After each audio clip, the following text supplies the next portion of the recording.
मोहित, मुझे ये बताइए कि सरकार इसको लेकर हिचकिचा क्यों रही है? मुआवजे को लेकर हिचकिचाना कैसा, जब ये पता है कि वहां के लोग इस समय परेशानी में है, मुसीबत में है, तो मुआवजे को लेकर इतना हिचकिचाहट क्यों है सरकार के मन में?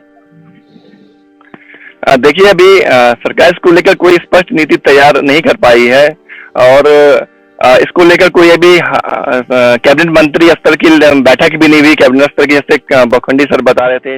हालांकि इस पर अभी सरकार को काम कर देना चाहिए था कि आपकी नीति क्या होगी पुनर्वास को लेकर, आपके विस्थापन को लेकर आपकी नीति क्या होगी, मुआवजा देंगे या नए सिरे से पूरा एक जोशीमठ का जो शहर है अलग से जो इसके ध्वस्त होने के बाद नया शहर बसाया जाएगा, नया इलाका डेवलप करेंगे, इसको लेकर सरकार क्या कुछ करने जा रही है, इस पर कोई स्पष्ट सरकार की नीति नहीं है। क्योंकि जो लोग जोशीमठ क्षेत्र के हैं, कहीं ना कहीं उनके खेत खलियान भी वहाँ अब नहीं उनके पास रहे, जो पशुपालन करते थे उनका भी एक तरह से आजीविका जुड़ी हुई थी पशुपालन से, खेती बाड़ी से, उसके लिए सरकार क्या करेगी? जो स्कूली बच्चे हैं वो किस तरह से आगे उनकी पढ़ाई होगी, इसको लेकर कोई भी सरकार ने स्पष्ट नहीं किया है। सिर्फ अभी जो हम वहाँ पे देख पा रहे हैं कि जिन भवनों में दरारें पड़ गई है, जो सुरक्षित नहीं रह गए रहने लायक, अब उनको शिफ्ट किया जा रहा है किसी अन्यत्र धर्मशालाओं में, सरकारी भवनों में उनको शिफ्ट किया जा रहा है, वहां पर उनको रहने की व्यवस्था दी जा रही है। इसके अलावा सरकार ने कोई बड़ा कदम अभी तक नहीं उठाया है, जबकि इस पर पुनर्वास को लेकर सरकार को स्पष्ट कर देना चाहिए कि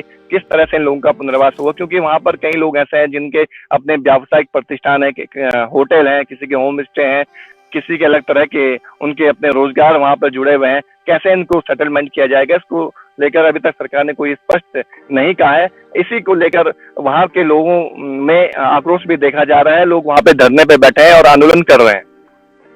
जी, तो लोग आंदोलन कर रहे हैं प्रेम, और सरकार कोई नीति नहीं बना पा रही है, तो अब इसके लिए क्या किया जाए? मुझे तो ये नहीं समझ में आ रहा है कि एक ऐसी सरकार जो कि देख रही है कि अपने सामने किस तरीके से जोशीमठ प्रलय की तरफ बढ़ रहा है, किसी भी समय वो पूरा टाउन धंस जाएगा, लेकिन अभी भी लोग जो सरकार है वो नीति पर जूझ रही है और कोई डिसीजन नहीं ले पा रही है। तो क्या कहा जाए? क्या केंद्र सरकार, कोई साफ शब्दों में हम कह सकते हैं कि केंद्र सरकार जोशीमठ की कोई मदद नहीं करना चाहती और इसीलिए और बहरी हो चुकी है? सच यही है, इम्पैथी की कमी है, इम्पैथी की कमी है। कि अगर इम्पैथी होती तो जब इतने दिन होता, जब बता रहे हैं ना कि अतुल सती बता रहे थे, जो वहां के लीडर हैं इस पूरे आंदोलन के, जो पिछले कई सालों से इस पर काम कर रहे हैं, कि वो मुख्यमंत्री से मिलने आए, नए साल के दिन मुख्यमंत्री से मिलने आए और मुख्यमंत्री ने उनको 44 सेकंड का टाइम नहीं दिया। 44 सेकंड उन्होंने उनका कहा, हाँ करेंगे, चल मैं आता हूं, बात करते हैं। इतनी बड़ी बात है, धस रही है, क्या मुख्यमंत्री के पास इन्फॉर्मेशन नहीं आ रही होंगी? ये ऐसा तो नहीं है ना भाई, इन्फॉर्मेशन पब्लिक डोमेन में थी तो मुख्यमंत्री का तो अपना भी एक सिस्टम होता है जहां से इन्फॉर्मेशन आनी चाहिए। ये बॉर्डर एरिया है, सेंसिटिव एरिया है, प्रधानमंत्री खुद इस एरिया को लेकर बहुत रहते हैं कि भाई चाइना बगल में है, चाइना वार का जोन में रहता है हर टाइम पे, मिलिट्री एस्टेब्लिशमेंट वहां पर है, आईटीबीपी के एस्टेब्लिशमेंट वहां पे है। इसका मतलब है कि सरकार की एजेंसीज और एजेंसीज भी काम कर रही होंगी, लोकल से दिल्ली उत्तराखंड पुलिस के अलावा अन्य जो सरकार की एजेंसीज है वो काम कर रही है। क्या वो एजेंसीज इंफॉर्मेशन नहीं दे रही थी?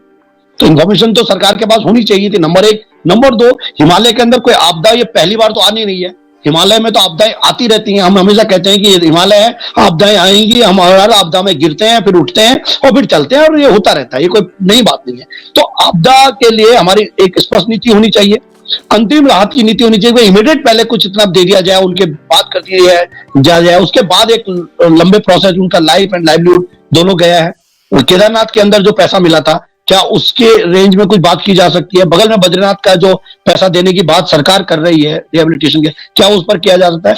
एम्पैथी की कमी है, हमारे पास कोई ऑप्शन नजर नहीं आ रहा है आंदोलन के सिवा, और हम आंदोलन कर रहे हैं, हमारे साथी लोग आंदोलन कर रहे हैं, हम उस आंदोलन में भागीदारी कर रहे हैं। केंद्र सरकार पे दबाव बनाया जाएगा, जब तक हो पाएगा तब तक लड़ेंगे, बाकी और कर क्या सकते हैं? बाकी तो हमारे पास कोई ऑप्शन है ही नहीं ना बचा हुआ, हम कर क्या? हम तो देशभक्त लोग हैं, हम तो कोई ऐसी बात भी नहीं कर सकते जो देश के खिलाफ जाती हो। तो हम तो देशभक्त लोग हैं, हमें तो बॉर्डर पे लड़ाई लड़ते हैं, हमारे लोग बॉर्डर पे लड़ाई लड़ते हैं।